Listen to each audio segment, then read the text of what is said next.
तो hello and welcome. तो आज हम लोग पढ़ने वाले हैं क्लास 11 फिजिक्स का चैप्टर नंबर 2 का नेक्स्ट टॉपिक, जिसका नाम है कॉम्बिनेशन ऑफ एरर्स। ठीक है, जैसा कि आपने लास्ट वीडियोस में जो है टाइप्स ऑफ एरर को कैसे रिप्रेजेंट करते हैं वो चीजें आपने पढ़ ली है। ठीक है, एरर्स को हम लोग तीन टाइप से रिप्रेजेंट करते हैं। किसी भी क्वांटिटी में जो रहती है एरर, उसको फर्स्ट है एब्सोल्यूट एरर के टर्म्स में रिप्रेजेंट करते हैं, दूसरा रिलेटिव एरर के टर्म्स में करते हैं, और थर्ड क्या था हमारा, तीसरा जो था परसेंटेज एरर। इन तीनों टर्म्स में हम लोग किसी भी मेजरमेंट में जो एरर्स होता है उसको हम लोग रिप्रेजेंट कर सकते हैं। ठीक है, अब देखते हैं कि जब हम लोग मेजरमेंट्स का एडिशन करते हैं, सब्ट्रैक्शन करते हैं, मल्टीप्लिकेशन करते हैं, तो उसके एरर्स का क्या होता है। ठीक है, सो उसी को हम लोग यहाँ पर डिस्कस करने वाले हैं कि जब दो क्वांटिटीज जिनको मल्टीप्लाई करना है उनमें एरर्स तो रहेगा ही, टॉलरेंस तो रहेगा ही। मैंने आपको बताया था स्टार्टिंग में कि कोई भी मेजरमेंट हो, चाहे लेंथ हो, ब्रेड्थ हो, हाइट हो, मास हो, उसमें दो पार्ट रहेंगे। एक तो ओरिजिनल वैल्यू रहेगी, ठीक है, एक ओरिजिनल वैल्यू रहेगी। ओरिजिनल वैल्यू मतलब जो आपने मेजरमेंट किया है। ठीक है, जैसे किसी चीज का अगर आपने मेजरमेंट किया, वो आया 20 सेंटीमीटर, ठीक है, यह है एब्सोल्यूट वैल्यू। उसके बाद इसमें आपने प्लस माइनस 2 करके अगर डाल दिया तो ये 2 वाला क्या होता है, एरर वाला पार्ट होता है। तो किसी भी मेजरमेंट में इस तरीके से दो पार्ट जो है हमेशा रहते हैं। फर्स्ट पार्ट जो कि वैल्यू रहती है मेजरमेंट की, और दूसरी पार्ट उसमें क्या रहता है, कितना एरर है उसको जो है दिखाता है। तो सबसे पहले कॉम्बिनेशन ऑफ एरर्स में हम लोग देखते हैं कि अगर दो क्वांटिटीज हैं या दो मेजरमेंट हैं जिनका अगर हम लोग सम करें या डिफरेंस करें तो एरर्स का क्या होता है। सो वहीं पर फर्स्ट टॉपिक है, देखो, एरर ऑफ अ सम और अ डिफरेंस।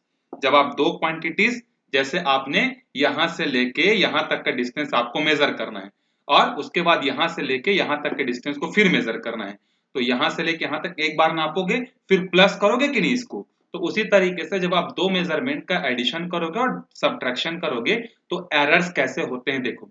सो देखो, suppose two physical quantities A and B have measured value. कोई भी दो फिजिकल क्वांटिटीज है, ए लेंथ भी हो सकता है, बी भी लेंथ हो सकता है, ये मास हो सकता है, ये भी मास हो सकता है, ये टेम्परेचर हो सकता है, ये भी टेम्परेचर हो सकता है। ए और बी कोई भी दो फिजिकल क्वांटिटीज है, एरिया भी हो सकते हैं, वॉल्यूम भी हो सकते हैं। ठीक है, और उनका जब मेजरमेंट हमने किया तो देखो उनके मेजरमेंट पे दो पार्ट हैं, एक तो ओरिजिनल पार्ट है और दूसरा उसमें कौन सा पार्ट है, एरर। तो ए का जो मेजरमेंट है वो इस तरीके का है, एक रियल वैल्यू प्लस उसके साथ एरर। बी का जो मेजरमेंट है, बी की रियल वैल्यू प्लस उसके साथ क्या है, error respectively, where delta A and delta B are their absolute error. तो प्लस या माइनस में हमेशा हम लोग एरर को किस टाइप में लिखेंगे, एब्सोल्यूट के टर्म्स में। ये चीजें आपको याद रखनी है कि जब भी आपको किसी भी क्वांटिटी को प्लस करने दे, माइनस करने दे, तो आप हमेशा एरर्स को उसके साथ कैसे दिखाओगे, एब्सोल्यूट एरर के टर्म्स में दिखाओगे। अब हम लोग इन दोनों क्वांटिटी को क्या करना चाहते हैं, फिजिकल क्वांटिटी को ऐड करना चाहते हैं। सो मान लो उन दोनों का जो रिजल्टेंट है वो z है, और z किसको रिप्रेजेंट कर रहा है, a प्लस बी को रिप्रेजेंट कर रहा है। ठीक है, लेकिन हम लोग एरर को तो नहीं छोड़ सकते, तो हम लोग क्या करेंगे, वी हैव बाय एडिशन। तो जब एडिशन करेंगे तो जो रिजल्ट आएगा उसमें भी तो एक रियल वैल्यू रहेगी, उसके साथ एरर रहेगी। तो वही चीज यहाँ पर रिप्रेजेंट कर रहा है कि टोटल वैल्यू जो है वो कैसा होगा, z plus minus delta z। अब डेल्टा z क्या होगा, तो दोनों क्वांटिटीज में जो एरर्स रहेंगी उनका नेट या उनका रिजल्टेंट। तो देखो z प्लस डेल्टा z, तो दोनों दोनों क्वांटिटीज को आपको प्लस करने, इस क्वांटिटी और इस क्वांटिटी को दोनों को हमने प्लस कर दिया। ठीक है, अब देखो इसमें जो है मैक्सिमम पॉसिबल एरर कितना हो सकता है। जब आप दो क्वांटिटीज को ऐड करोगे तो उसमें मैक्सिमम एरर कितना हो सकता है। तो मैक्सिमम एरर में आएगा आपका ए वाले पार्ट का कुछ एरर आएगा और बी वाले पार्ट का कुछ एरर आएगा। सो मैक्सिमम एरर कितना हो जाएगा, ए में जो एरर है प्लस बी में जो एरर है। तो आपको यहां पर एक चीज समझ में आया, जब भी आप दो क्वांटिटीज का एडिशन करोगे तो उसके एरर्स भी आपस में क्या हो, ऐड हो जाते हैं। ठीक है, ये चीजें आपको हमेशा ध्यान रखनी है कि जब भी आप दो क्वांटिटीज का एडिशन करोगे तो रियल क्वांटिटीज मतलब उसकी जो रियल वैल्यूज रहती हैं वो तो ऐड होंगी ही, जैसे a प्लस बी तो ऐड होंगी ही, साथ ही साथ उनके एरर्स भी जो होते हैं वो भी क्या होते हैं, वो भी ऐड हो जाते हैं। ठीक है, अब इनका डिफरेंस निकाल के देखते हैं। तो z इज इक्वल टू क्या निकालना है, a माइनस बी। तो इसको कैसे लिखेंगे, z plus minus delta z। अब पहली वाली क्वांटिटी में से दूसरी वाली क्वांटिटी को माइनस कर दो, तो ये वाला पार्ट तो क्या है, हमारा रियल वैल्यू पार्ट है, और ये वाला बचा वाला जो पार्ट है वो क्या है, वो हमारा एरर है। तो अब आप यहां पर बोलोगे कि सर जब ये माइनस ब्रैकेट के अंदर जाएगा तो ये साइन तो चेंज हो जाएगा, तो हमको तो एरर्स को सब्ट्रैक्ट करना चाहिए। ठीक है, लेकिन आप यहाँ पर ऐसा नहीं करोगे, आप ऐसा दिमाग नहीं लड़ाओगे कि सर जहर को जहर काटता है तो इस एरर को ये वाला एरर क्यों नहीं काट रहा है। ठीक है, चाहे एडिशन हो चाहे सब्ट्रैक्शन हो, एरर्स वाले पार्ट हमेशा आपको ऐड करने ही हैं। आई होप आपको समझ में आ गया होगा। चाहे आप दो क्वांटिटीज का समेशन करो, चाहे आप दो क्वांटिटीज का डिफरेंस निकालो, errors should be always added. लेकिन जब आप दो क्वांटिटीज का एडिशन करोगे तो रियल वैल्यूज आपस में ऐड होंगी, मतलब a प्लस बी ऐड हो जाएंगी, और जब आप सब्ट्रैक्शन करोगे तो यहाँ पर a माइनस बी आ जाएगा, और एरर्स हमेशा ऐड होंगे। ठीक है, चलो इसी चीज को यहाँ पर रूल बना के दे दिया, देखो hence the rule when two quantities are added or subtracted। इस चीज को आपको याद रखना है, जब आप दो क्वांटिटीज को ऐड करोगे या सब्ट्रैक्ट करोगे, the absolute error in the final result, जब आप उसका सम करो चाहे उसका सब्ट्रैक्शन करो, तो जो फाइनल रिजल्ट जो आएगा उसमें जो एब्सोल्यूट एरर होगा, that will be always the sum of the absolute errors in the individual quantities। इसका मीनिंग क्या है कि इंडिविजुअल क्वांटिटीज में जो एरर है, जैसे पहले वाले क्वांटिटी में जो एरर है प्लस माइनस डेल्टा ए, दूसरी वाली क्वांटिटी में जो एरर है प्लस माइनस डेल्टा बी, तो हमेशा रिजल्टेंट में ये दोनों इंडिविजुअल एरर्स क्या होंगे, ऐड होंगे। ये आपको याद रखना है। तो प्लस और माइनस के लिए एक रूल चलता है, और उसके बाद मल्टीप्लिकेशन और डिवीजन के लिए जो है एक रूल जो है चलता है। देखो यहाँ पर बड़े प्यार से आपको समझाने के लिए एक बहुत अच्छा क्या दे दी है, क्वेश्चन दे दिया है, इससे हमारा ऊपर वाला पोर्शन भी क्या हो जाएगा, क्लियर हो जाएगा। देखो, the temperature of two bodies measured by the thermometer are. देखो किसी भी दो बॉडीज के टेम्परेचर को हमने मेजरमेंट किया, तो पहला मेजरमेंट कितना है T1 20 डिग्री, और इसमें प्लस माइनस 5 डिग्री कम या ज्यादा हो सकता है, तो ये रियल वैल्यूड है और ये एरर है। दूसरा टेम्परेचर में रियल वैल्यूड ये है, एरर ये है। Calculate the temperature difference and the error in their in. पहले तो उनको दोनों के टेम्परेचर के डिफरेंस आपको निकालने हैं, तो डिफरेंस कैसे निकालोगे, T2 माइनस T1, तो T2 की वैल्यू ये हो गई, T1 की वैल्यू ये हो गई। तो मैंने आपको बताया था कि जब भी एडिशन हो सब्ट्रैक्शन हो, रियल वैल्यूज का उसके करस्पॉन्डिंग होगा। अगर आप सब्ट्रैक्ट करो तो रियल वैल्यूज के सब्ट्रैक्शन होंगे, अगर आप एडिशन करोगे तो रियल वैल्यूज के एडिशन ही होंगे, लेकिन एरर्स ऑलवेज एडेड। तो यहाँ पर सब्ट्रैक्शन है तो 50 रियल वैल्यू में से 20 रियल वैल्यू जाएगी तो कितनी बचेगी, 30, और यहाँ पर एरर है 0.5 का, यहाँ पर एरर है 0.5 का, तो उन एरर्स को तो सब्ट्रैक्शन से मतलब नहीं है, तो यहाँ पर दोनों को ऐड कर रहे हैं, तो 0.5 और 0.5 ऐड होकर कितने हो गए, 1। ठीक है, तो उसका डिफरेंस कितना है, 30 डिग्री है, और उसमें एक कम या एक ज्यादा हो सकता है। ठीक है, ये हो गया हमारा। अगर आप सम करते तो क्या होता, अगर यहाँ पर प्लस दे देता मान लो, तो क्या हो जाता, 50 प्लस 2 कितना हो जाता, सिर्फ यहाँ पर एक फर्क आता, ये हो जाता 70 हो जाता, और ये तो सेम टू सेम रहते 70 plus minus 1 degree Celsius. I hope आपको समझ में आ गया होगा। एडिशन में रियल वैल्यूज का एडिशन, सब्ट्रैक्शन में रियल वैल्यूज का सब्ट्रैक्शन, और दोनों ही केस में errors should be always added. चलते हैं हम लोग अब मल्टीप्लिकेशन और डिवीजन वाले रूल पर। देखो, एरर्स ऑफ अ प्रोडक्ट और अ क्वोशंट, क्वोशंट मतलब डिवीजन। अगर आप दो क्वांटिटीज का मेजरमेंट किया आपने, अगर मान लो उनको आपको मल्टीप्लाई करना है या उनको अगर आपको डिवाइड करना है, तो फिर वहां पर आप कैसे करोगे। तो अगेन सेम एग्जांपल, अगेन दो क्वांटिटीज है हमारे पास A और B, और हमको उन दोनों का प्रोडक्ट निकालना है। जैसे एरिया, A को मान लो लेंथ है और B को मान लो ब्रेड्थ है, तो लेंथ इंटू ब्रेड्थ मिलकर क्या बनता है, एरिया बनता है। तो सपोज हमको एरिया निकालना है, तो एरिया में तो हमको दो क्वांटिटीज को क्या करना पड़ेगा, मल्टीप्लाई करना पड़ेगा। तो यहाँ पर हम लोग दोनों क्वांटिटीज का क्या करेंगे, मल्टीप्लीकेशन, और ये क्या है, रिजल्टेंट रियल वैल्यू, और ये है रिजल्टेंट एरर। लेकिन हमको तो क्या करना है, प्रोडक्ट करना है, तो पहली क्वांटिटी ये, दूसरी क्वांटिटी ये। अब नॉर्मल डिस्ट्रीब्यूटिव प्रॉपर्टी लगाओ, ए का मल्टीप्लीकेशन इसके साथ तो ये हो जाएगा ए बी, फिर ए का मल्टीप्लीकेशन डेल्टा बी के साथ तो plus minus A b into delta A, फिर इसका मल्टीप्लीकेशन इसके साथ, फिर इसका मल्टीप्लीकेशन इसके साथ। ठीक है, अब एक चीज देखो, ये जो भी वैल्यू आई है उसको हम लोगों को क्या करना है, दोनों साइड को जो है z से डिवाइड करना है। ठीक है, वैसे आप इस मेथड को फॉलो कर भी सकते हो, नहीं करोगे तो भी कोई दिक्कत नहीं है। ठीक है, तो हमने z plus minus delta z निकालना है, लेकिन ये लिख लेगा कैसे, तो ये हमको हमेशा देगा प्रोडक्ट से देगा। अब देखो यहाँ पर जो है आप कंफ्यूज नहीं होना है कि सर यहाँ तो प्लस माइनस z लिखा हुआ है और आप हमको मल्टीप्लिकेशन सिखा रहे हो यहाँ पर दोनों क्वांटिटीज का, तो ये कैसा है। देखो ऐसा नहीं है, ये जो z वाला जो टर्म है ना, ये फाइनल रिजल्टेंट है। चाहे आप एडिशन करोगे तब भी ऐसा लिखोगे, सब्ट्रैक्शन करोगे तब भी ऐसा लिखोगे, मल्टीप्लिकेशन करोगे तब भी ऐसा लिखोगे, डिवीजन करोगे तब भी ऐसा लिखोगे, क्योंकि ये रिजल्टेंट है। और रिजल्टेंट में हमेशा क्या होगी, एक रियल वैल्यू होगी और उसके साथ हमेशा एक एरर होगी। तो इसीलिए यहाँ पर हर केस में आपको z प्लस डेल्टा z मिलेगा, जबकि रियल ऑपरेशन यहाँ पर क्या करना है हमको, प्रोडक्ट। तो इसका जो भी रिजल्टेंट आएगा वो z और प्लस माइनस z के टर्म्स में रहेगा। ठीक है, आई होप आपको समझ में आ गया होगा मैं क्या चीज आपको समझाना चाहता हूं। यहाँ पर प्लस है और यहाँ पर इनटू है, तो ये कैसे हो गया, तो ऐसा नहीं है, इसका जो भी रिजल्टेंट आएगा ना वो इस फॉर्मेट में रहेगा, एडिशन का भी जो रिजल्ट आएगा इसी फॉर्मेट में रहेगा। ऊपर में देखो ना, जब हमने यहाँ पर जो है किया था, कहाँ पे, ये देखो, यहाँ पर भी हमने जब एडिशन किया था तब भी हमने क्या रखा था, z plus minus delta z। Subtraction किया तब भी हमने क्या रखा, z plus minus delta z, क्योंकि ये हमेशा किसको रिप्रेजेंट करें, रिजल्टेंट को। आप ऑपरेशन कुछ भी लगाओ, resultant should be always z plus minus delta z, इस फॉर्मेट में वो रहेगा। ठीक है, चलो अब यहाँ पर हम लोग दोनों साइड क्या करते हैं, z से डिवाइड करते हैं, तो z अपॉन z मतलब 1 हो जाएगा। अब डेल्टा z अपॉन में z मतलब ये रहेगा। अब z से डिवाइड करना है, इसका मतलब आपको क्या करना है, z की वैल्यू क्या है, ab, तो इस साइड आपका z के टर्म्स में रहेगा और इस साइड आपका ab के टर्म्स में रहेगा, क्योंकि इधर ab है, ab है, ab है, ab है। तो आप राइट हैंड साइड को ab से डिवाइड करोगे और लेफ्ट हैंड साइड को z से डिवाइड करोगे, और z और ab तो बराबर ही है, एक ही चीज है, बस नाम अलग अलग है। तो इधर z के टर्म्स में इसीलिए z से डिवाइड किया, इधर ab के टर्म्स में तो इधर ac हम लोग डिवाइड ab से डिवाइड करेंगे। तो देखो ab से जब ab जाएगा तो 1 बचेगा। अब b डेल्टा a को जब आप ab से डिवाइड करोगे तो b और b तो कैंसिल हो जाएंगे, तो क्या बचेगा, डेल्टा a अपॉन में a। अब a डेल्टा b को जब आप ab से डिवाइड करोगे तो यहाँ कौन कैंसिल होगा, a और a कैंसिल हो जाएंगे, तो क्या बचेगा, डेल्टा b अपॉन में b। अब यहाँ पर देखो, ये यहाँ पर जो है डेल्टा a और डेल्टा b को जब आप ab से डिवाइड करोगे तो जो भी वैल्यू आएगी ना उसको हम लोग इग्नोर कर सकते हैं।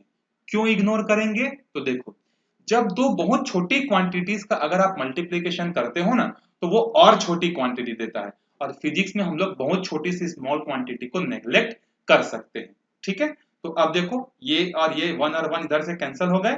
अब इस पूरे टर्म को हमने क्या कर दिया, इग्नोर कर दिया। क्यों, क्योंकि ये बहुत छोटा टर्म्स है। तो हमारे पास जो फाइनल जो बचा वो क्या है, डेल्टा z अपॉन में z is equal to delta a upon में a, मतलब पहली वाली का एरर प्लस दूसरी वाली का एरर।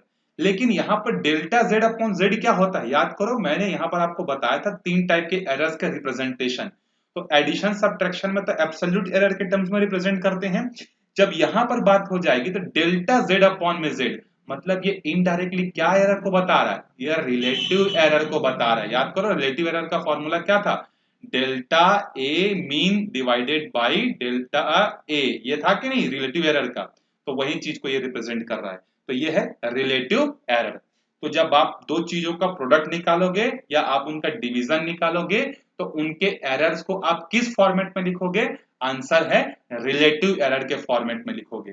और रिजल्टेंट रिलेटिव एरर क्या होगा, तो पहले वाले में जो रिलेटिव एरर है प्लस दूसरे वाले में जो रिलेटिव एरर है।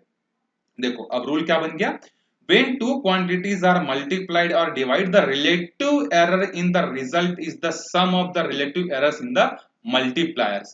मतलब इसमें पहले वाले में जो भी रिलेटिव एरर होंगे दूसरे वाले में जो भी रिलेटिव एरर होंगे उनके हमेशा सम के बराबर जो है इनका रिजल्टेंट रिलेटिव एरर होगा। तो आप घबराना नहीं, एडिशन और सब्ट्रैक्शन में हमेशा एब्सोल्यूट एरर के टर्म्स में रिप्रेजेंट करेंगे हम लोग, और मल्टीप्लिकेशन और डिवीजन में हमेशा रिलेटिव एरर के टर्म्स में रिप्रेजेंट करेंगे। जैसे एक एग्जांपल हम लोग यहाँ पर देखते हैं कि रेजिस्टेंस का फॉर्मूला आपने पढ़ा होगा, Ohm's law V is equal to I R होता है, तो R इज इक्वल टू क्या हो जाएगा, V डिवाइडेड बाई I हो जाएगा। ठीक है, वेयर वोल्टेज इतना है और करंट इतना है, find the percentage error in R। अब देखो परसेंटेज एरर निकालना है, परसेंटेज एरर कैसे निकलता है भैया, तो रिलेटिव एरर निकालो और रिलेटिव एरर को क्या करो 100 से जो है मल्टीप्लाई कर दो। तो सबसे पहले हमको क्या निकालना पड़ेगा, रिलेटिव एरर। और रिलेटिव एरर का भी हमने फॉर्मूला क्या पढ़ा है कि ऊपर में क्या रहेगा, डेल्टा वाला टर्म, जैसे ऊपर वाला का है डेल्टा ए डिवाइडेड बाई ए होता है, तो यहाँ पर हमको क्या निकालना पड़ेगा, पहले रिलेटिव एरर फिर उसको 100 से क्या कर देंगे हम लोग मल्टीप्लाई कर देंगे।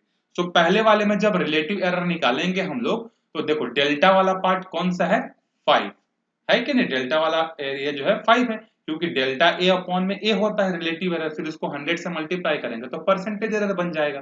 तो ये है डेल्टा ए और ए की वैल्यू कितनी है 100। अब ये तो हो गया रिलेटिव एरर। ठीक है, परसेंटेज में कन्वर्ट करने के लिए इसको क्या करेंगे 100 से मल्टीप्लाई, तो ये 100 और ये 100 कैंसल, तो पहले वाले में कितना एरर आया 5% का। दूसरे वाले में देखो डेल्टा वाला पार्ट कितना है, 0.2 है, 0.2 है कि नहीं, बिल्कुल है।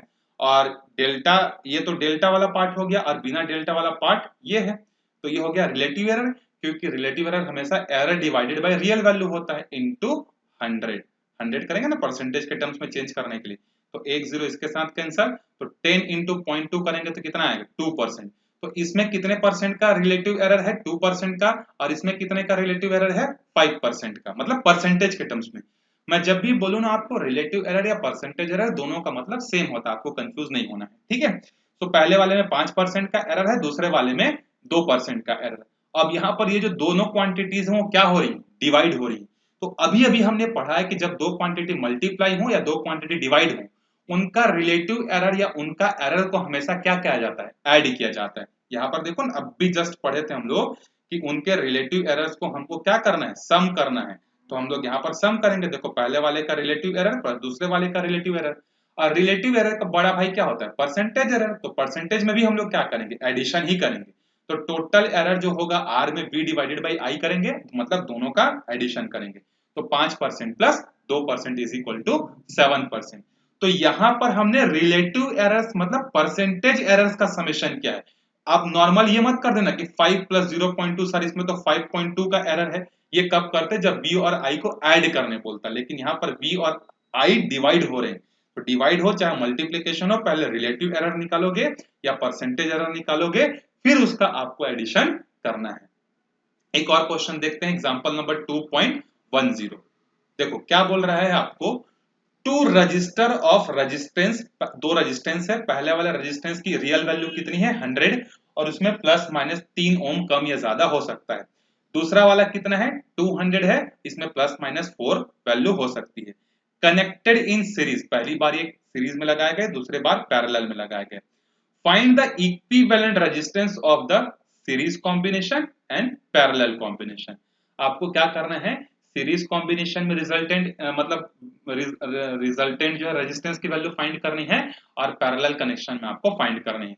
तो आपने क्लास 10th में जो है रेजिस्टेंस के बारे में पढ़ा होगा कि सीरीज में जब होता है तो उसके लिए इक्विवेलेंस कैसा निकलता है, R equivalence is equal to R1 plus R2 plus R3 plus R4 होता है। और जब पैरेलल में होता है तो 1 upon R equivalence is equal to क्या होता है, 1 upon R1 plus 1 upon R2 plus 1 upon R3 plus 1 upon R4 होता है कि नहीं, बिल्कुल होता है। तो यही दो चीजें हमको फाइंड करनी है। तो फर्स्ट देखो सीरीज का रिजल्टेंट कैसा निकलेगा, R equivalence is equal to R1 plus R2। तो दोनों क्वांटिटीज को हमको ऐड करनी है। अब देखो दो क्वांटिटीज को आपको ऐड करनी है, तो जो रियल वैल्यूज है वो तो आपस में ऐड होंगे ही। तो 100 प्लस 2 कितना हो जाएंगे 300। एरर्स का क्या करोगे भैया, तो याद करो एडिशन हो रहा है और सब्ट्रैक्शन हो रहा हो तो एरर्स को हमेशा क्या करते हैं, प्लस। तो पहले वाले में 3 का एरर है, दूसरे वाले में 4 का एरर है, तो टोटल एरर कितना हो गया 7 ओम का। समझ में आ गया होगा आपको ये, ठीक है। चलो दूसरा वाला जो है, यहां पर जब आप इसको सिंप्लीफाई करोगे सीरीज के पैरेलल के लिए, तो पैरेलल में आर इक्विवेलेंस का फॉर्मूला ये होता है कि नहीं, आप याद करो। इन दोनों का एलसीएम लो, क्रॉस मल्टीप्लाई करो, फिर इसका रेसिप्रोकल लोगे तो आर इक्विवेलेंस ये आता है। तो यहां पर क्वांटिटीज का क्या हो रहा है, एक बार तो मल्टीप्लीकेशन हो रहा है और एक बार डिवीजन हो रहा है। तो जब आप यहां पर नेट निकालोगे तो सबसे पहले आपको रिलेटिव एरर फाइंड करना होगा। और रिलेटिव एरर कैसे निकलेगा, तो इस फॉर्मूले से आपका रिलेटिव एरर निकलेगा। पहले वाले का डेल्टा डिवाइडेड बाई टोटल, दूसरे वाले का डेल्टा डिवाइडेड बाई टोटल, ठीक है। चलो इसी चीज को हम लोग यहां पर निकालते हैं। तो देखो आपने क्या किया, पहले तो आर डेस निकाल लिया। आर डेस कैसे निकलेगा, R1 into R2 divided by R1 plus R2। ये रियल वैल्यू है, अभी एरर आया नहीं ना, ये फाइनल आंसर मत समझ लेना इसको, ये रियल वाला पार्ट है, मतलब ये Z वाला पार्ट है। अभी डेल्टा Z वाला पार्ट निकालना बचा है।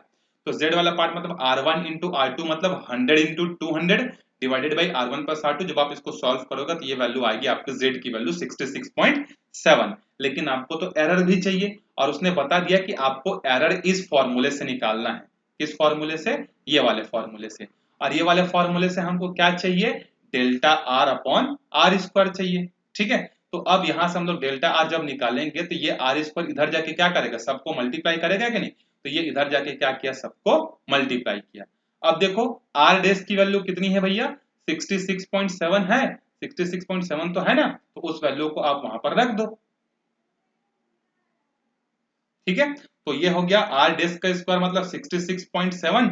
अब अगर आपको क्या करना है, यहां पर देखो r1 का भी स्क्वायर है, इसका भी स्क्वायर, इसका भी स्क्वायर, तो r1 की वैल्यू मतलब r डैश की वैल्यू 66.7 और r1 की वैल्यू 100, तो दोनों का होल स्क्वायर कर दिए क्योंकि इसमें भी स्क्वायर था इसमें भी स्क्वायर था। और पहले वाले में डेल्टा कितना है, पहले वाले में डेल्टा है 3 का, फिर यहाँ भी स्क्वायर है दोनों में, तो देखो 66.7 और r2 की वैल्यू कितनी थी 200, तो स्क्वायर को हमने एक कॉमन ब्रैकेट में रख दिया। और दूसरे वाले में एरर कितना था 4 का। जब आप इसको सॉल्व करोगे तो ये आएगा आपका 1.8। उसके बाद आप रिजल्टेंट कैसे लिखोगे, तो रिजल्टेंट लिखोगे रियल वैल्यूड प्लस माइनस जो भी इसमें एरर आया है।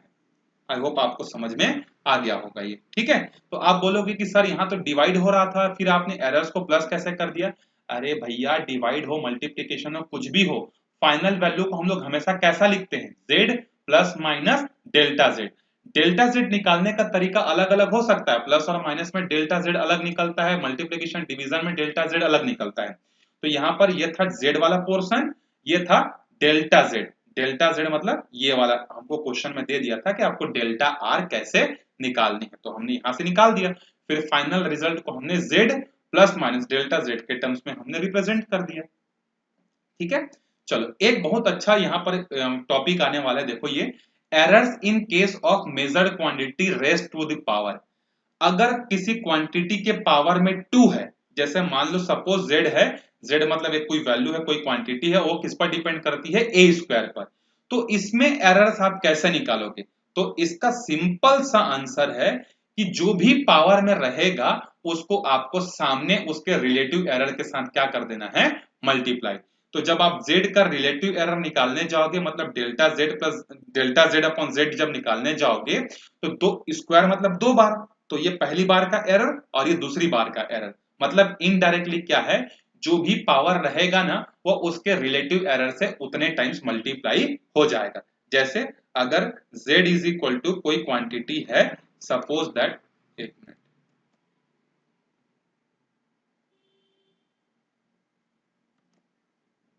z इज इक्वल टू मान लो कोई एक क्वांटिटी है a और a की पावर है n, स्मॉल n। ठीक है, देख लेना थोड़ा सा समझ जाना, ठीक है, स्मॉल n है। तो इसका जब आप रिलेटिव एरर निकालोगे मतलब डेल्टा z अपॉन में जब z निकालोगे तो a का जो रिलेटिव एरर होगा ना वो n से क्या होगा, मल्टीप्लाई हो जाएगा। किससे मल्टीप्लाई हो जाएगा, n टाइम्स। मतलब सिंपली आपको याद रखना है जो भी पावर में होता है वो रिलेटिव एरर के साथ आकर मल्टीप्लाई हो जाता है। जैसे यहां पर देखो z, मान लो z 3 क्वांटिटीज पर डिपेंड कर रही है a b और c पर, और a की पावर p है, b की पावर q है और डिवाइडेड बाय c की पावर कितनी है, r है।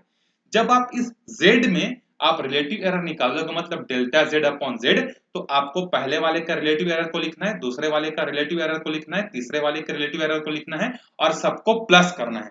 लेकिन पहले वाले की पावर कितनी है p, तो वो जो पहले वाले में जो एरर होगा वो p टाइम्स मल्टीप्लाई हो जाएगा। अगर a की पावर 4 होगी तो a का रिलेटिव एरर 4 से मल्टीप्लाई होकर ऐड होगा किसके साथ, b के रिलेटिव एरर के साथ। तो b की पावर कितनी है q, तो b का रिलेटिव एरर को आप q से मल्टीप्लाई करोगे।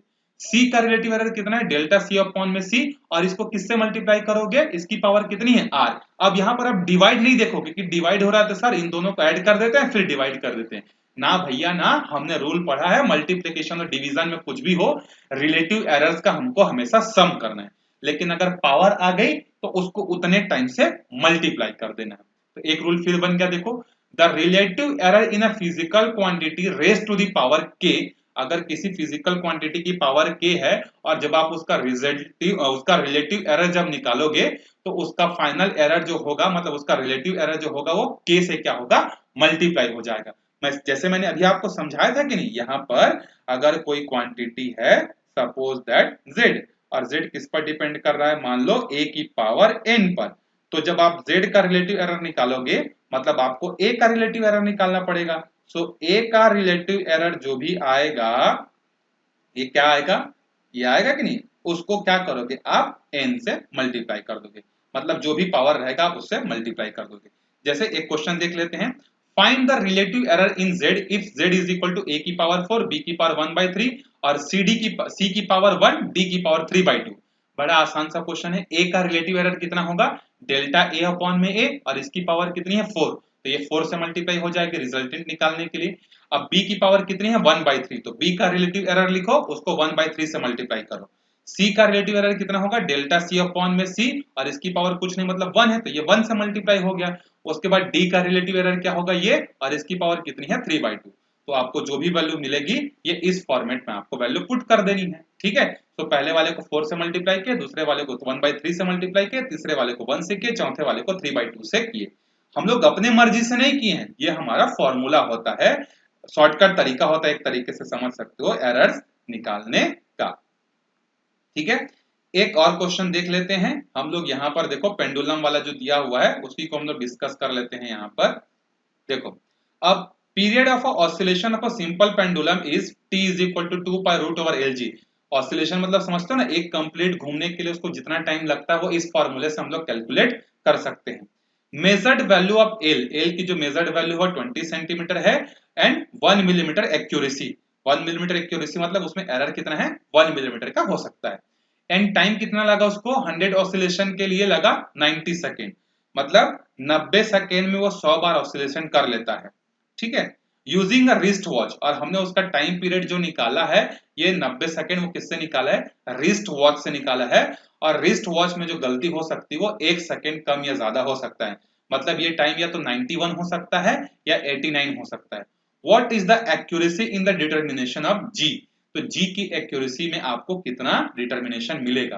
तो सबसे पहले आप यहाँ पर क्या करो, जी का आपको निकालना है, तो पहले जी की वैल्यू निकालो। तो जी की वैल्यू निकालने के लिए आपको क्या करना पड़ेगा, दोनों साइड स्क्वायर करना पड़ेगा, क्योंकि जब तक ये रूट हटेगा नहीं तब तक तो जी आएगा नहीं। तो दोनों साइड जब आप स्क्वायर करोगे तो T square is equal to 4π² L upon में जी। अब आप क्रॉस मल्टीप्लाई कर दो तो जी की वैल्यू क्या आ जाएगी 4π² एल अपॉन टी स्क्वायर। अब ये जो टाइम पीरियड जो है, मतलब time period time taken to 1 cycle, तो टोटल कितने बार घूमा है टी बार। अब उसको n से डिवाइड कर देंगे तो हमको क्या मिल जाएगा, एक टाइम पीरियड निकलेगा कि नहीं। आप ही बताओ कि टी जो है वो एक बार का है और ये जो स्मॉल टी हो टोटल है, तो टोटल को अगर कितने बार ऑसिलेशन किया उससे डिवाइड कर देंगे तो हमको एक बार का ऑसिलेशन का टाइम पीरियड मिल जाएगा कि नहीं।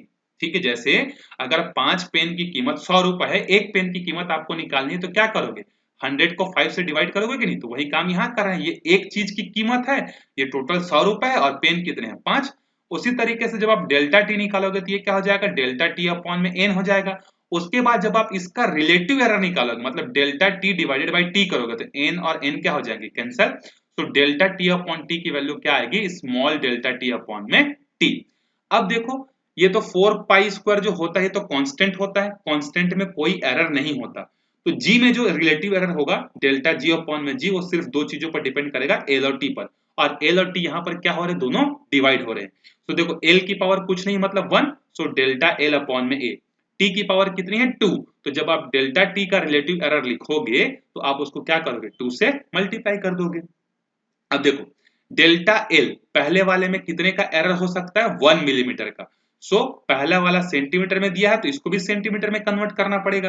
तो 1 मिलीमीटर को जब आप सेंटीमीटर में कन्वर्ट करोगे तो 0.1 हो जाएगा डिवाइडेड बाई 20। ये हो गया डेल्टा एल अपॉन में एल की वैल्यू, फिर 2। अब देखो डेल्टा टी अपॉन में टी को क्या लिखा जा सकता है डेल्टा टी अपॉन में ये, ठीक है। अब देखो डेल्टा टी की वैल्यू कितनी है भैया, यहाँ पर एक ऑसिलेशन में कितना टाइम लग रहा है 90, मतलब 100 ऑसिलेशन करने में पेंडुलम को 90 सेकंड लग रहा है। तो जब आप इसको रिलेटिव एरर में कन्वर्ट करोगे तो डेल्टा टी की वैल्यू कितनी आ जाएगी आपके पास, डेल्टा टी यहाँ पर कुछ गलत हुआ है क्या 1 लिखा हुआ है, नहीं 1 नहीं आ गया यहाँ 100 आएगा, ठीक है। डेल्टा टी नहीं डेल्टा टी मतलब एक ऑसिलेशन और टी मतलब टोटल टाइम, हाँ ठीक है।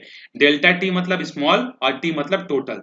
तो स्मॉल मतलब एक oscillation divided by total time कितना लगा 90 सेकंड। जब आप इस वैल्यू को यहाँ पर रख दोगे तो आपको इसकी वैल्यू कितनी आ जाएगी ये मिल जाएगी। जब आपको परसेंटेज एरर निकालना होगा तो आप इसको डायरेक्टली 100 से मल्टीप्लाई कर दो और नीचे वाले स्टेप में जाने की जरूरत नहीं है, ठीक है। तो कितना हो जाएगा ये 3.2। नीचे वाले में फिर से उसने कॉम्प्लिकेटेड करके बनाया, फिर इसको 100 से मल्टीप्लाई किया, फिर 100 से मल्टीप्लाई किया, that is not a very big concern, ठीक है। तो आपका जो रिलेटिव एरर आया उसी को आप 100 से क्या कर दो मल्टीप्लाई कर दो, आपको वो वैल्यू मिल जाएगी, ठीक है। अच्छा यहाँ पर देखो ये 1 कैसे आया, इसमें एरर कितने का है, सॉरी मैंने आपको गलती से बोल दिया था कि 101 नहीं होगा करके। देखो यहाँ पर मैंने इसका एक्सप्लेनेशन आपको अच्छे से नहीं दिया, आपको कंफ्यूजन हो गया होगा, तो मैं उसको क्लियर कर देता हूँ। देखो 2 का 2 डेल्टा टी मतलब एरर कितने का हो सकता है उस घड़ी में, 1 सेकेंड का, तो एरर 1 सेकेंड का, और टी क्या है, टोटल टाइम, तो टोटल टाइम कितना है 90 सेकेंड, दैट्स व्हाई ये 1/90 हुआ। सॉरी मैंने आपको गलती से बोल दिया था कि ये 100 होगा करके, सॉरी वो 100 नहीं होगा, वो 1 ही होगा, क्योंकि ऊपर में एरर और नीचे में रियल वैल्यू। तो एरर है 1 सेकेंड का और रियल वैल्यू कितनी है 90। जब आप इसको सॉल्व करोगे तो ये आएगा। जब आपको परसेंटेज एरर में कन्वर्ट करना होगा तो आप उसको 100 से क्या करोगे, सिंपली मल्टीप्लाई आप कर दोगे। ठीक है, सो इस टॉपिक में हम लोग यहीं तक देखते हैं। अगले टॉपिक में हम लोग देखेंगे एक और मोस्ट इंपॉर्टेंट छोटा सा टॉपिक, मजेदार टॉपिक, सिग्निफिकेंट फिगर के बारे में हम लोग वहां पर डिस्कस करेंगे। ठीक है, सो कैसा लगा आपको ये वीडियो बताइएगा। अगर आपको कोई प्रॉब्लम हो तो कमेंट कर सकते हो। मिलते हैं अगले वीडियो में, तब तक के लिए बाय बाय।